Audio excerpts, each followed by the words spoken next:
नमस्कार। दिव्य ज्योतिष परामर्श केंद्र में आप सभी लोगों का हृदय से स्वागत है। मित्रों, 2 मिनट की चर्चा मैं आपके समक्ष करना चाहूँगा।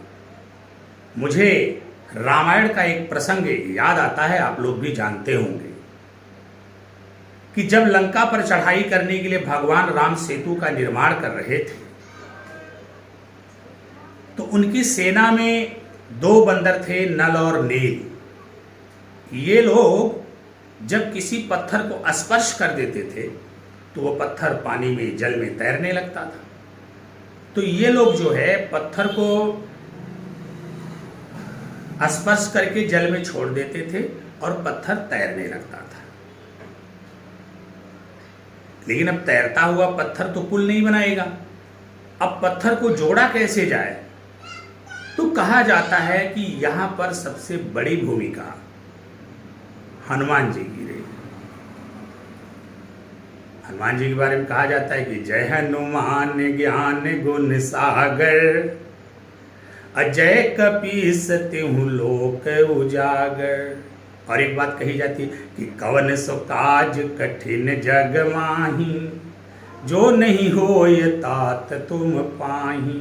और एक बात कही जाती है कि राम काज लगी तव अवतारा, असुनतहि भय पर्वताकारा। तो नल नील पत्थर को स्पर्श करके जल में छोड़ देते थे, समुद्र में छोड़ देते थे, पत्थर तैरने लगता था। लेकिन अब तैरता हुआ पत्थर तो पुल नहीं बनाएगा, क्योंकि पत्थर को जोड़ना जरूरी है।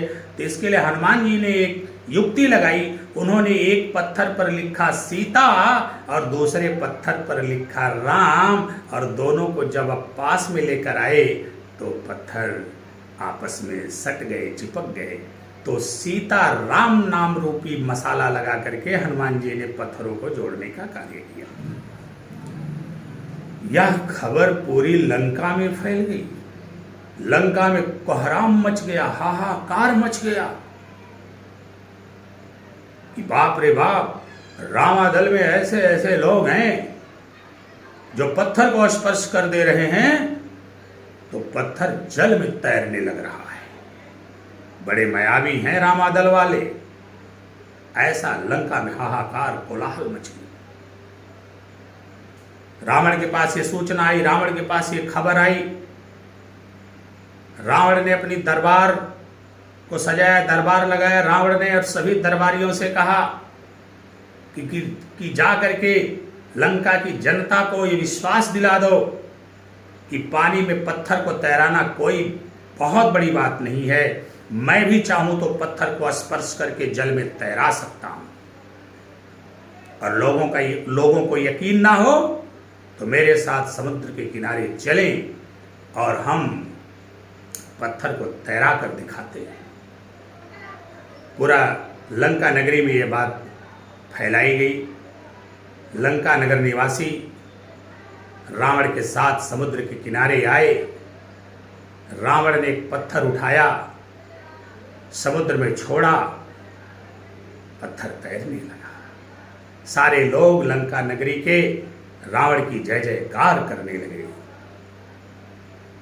उन्हें भी लगा, उनके अंदर जो डर व्याप्त हो गया था वो खत्म हुआ। उन्हें ये लगा कि हमारा भी राजा, हमारा भी महाराजा बहुत बड़ा मायावी है। लंका के नगर के लोग आश्वस्त हो गए, विश्वस्त हो गए कि रावण के अंदर बहुत मायावी शक्ति है। और रावण के अंदर शक्ति थी भी। इस बात को रावण ने स्वयं कहा।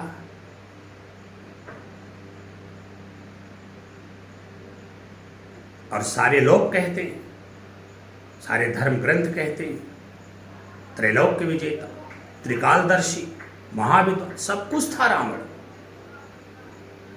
धन वैभव से परिपूर्ण युक्त था रावण। परंतु उसके अंदर जो सबसे बड़ी कमी थी उसका जिक्र हम करेंगे, अंत में करेंगे। तो जनता ने देखा कि रावण ने भी पत्थर को स्पर्श किया और पत्थर जल में तैरने लगा। शाम हुई, रात हुई, रावण अपने शयनालय में गया। वहां पर पहले से ही उनकी पत्नी मंदोदरी मौजूद थी। मंदोदरी तक ये खबर पहुंच ही चुकी थी कि आज उनके स्वामी ने पत्थर को पानी में तैरा दिया। तो मंदोदरी ने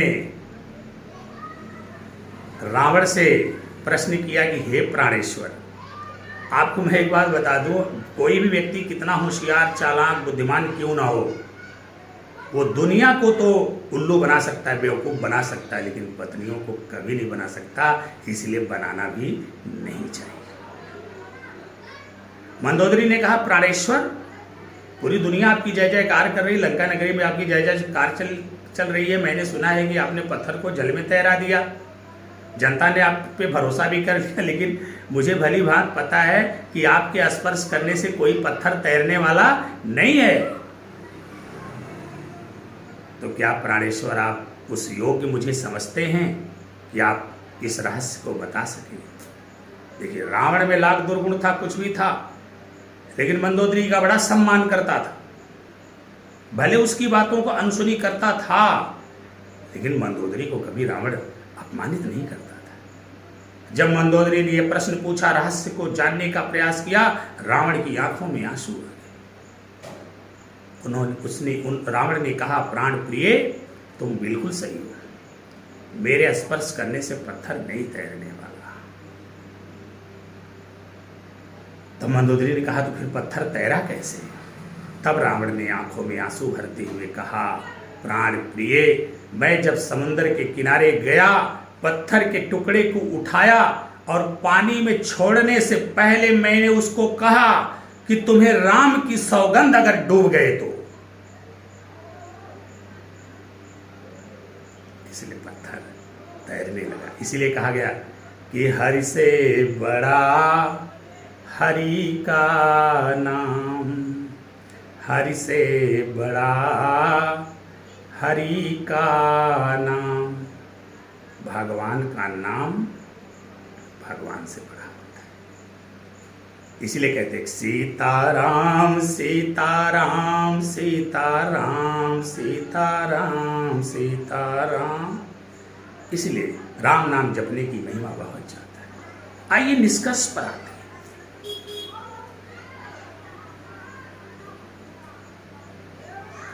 रावण जानता था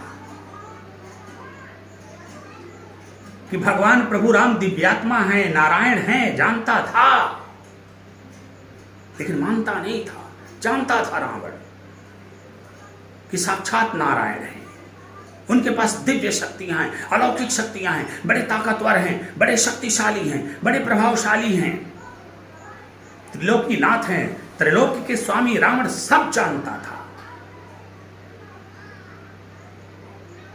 लेकिन उसकी आंखों पर अहंकार का पर्दा चढ़ा हुआ था, अपने धन का, अपने वैभव का, अपने पराक्रम का पर्दा चढ़ा।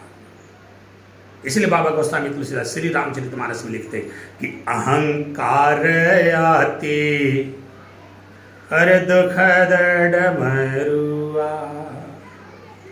बाबा गोस्वामी तुलसीदास ने कहा कि अहंकार सबसे बड़ा रोग होता है।